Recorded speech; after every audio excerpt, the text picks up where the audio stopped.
महाराष्ट्र. तर आत्ताच माहिती हाती आलेल्या माहितीनुसार तुम्हाला खूप महत्त्वाची आणि ब्रेकिंग न्यूज देणार आहे. खाली लिंक पण दिलेली आहे, तो व्हिडिओ शेवटपर्यंत पाहायचा आहे. नवीन असाल तर चॅनलला अवश्य सबस्क्राईब करायचं आहे.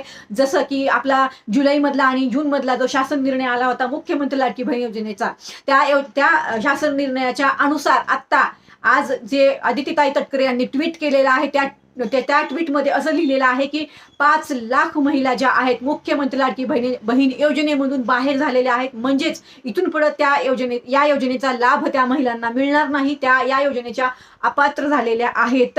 त्याच्यामध्ये तुमचं सुद्धा नाव आहे का अवश्य चेक करा. खाली सर्व माहिती दिलेली आहे मी त्या व्हिडिओच्या लिंकमध्ये. त्या लिंकवर जा आणि तो व्हिडिओ पहा की तुम्ही पण अपात्र झाला आहात का, या योजनेतनं बाहेर झाला आहात का, तुम्हाला सुद्धा लाभ मिळणार नाही का. आणि हे होणारच होतं, कारण का आपल्याला शासन निर्णय अगोदरच दिला होता तरी आपण अपात्र असून सुद्धा फॉर्म भरले आणि 7 महिने जरी लाभ घेतला असेल, 4 महिने घेतला असेल.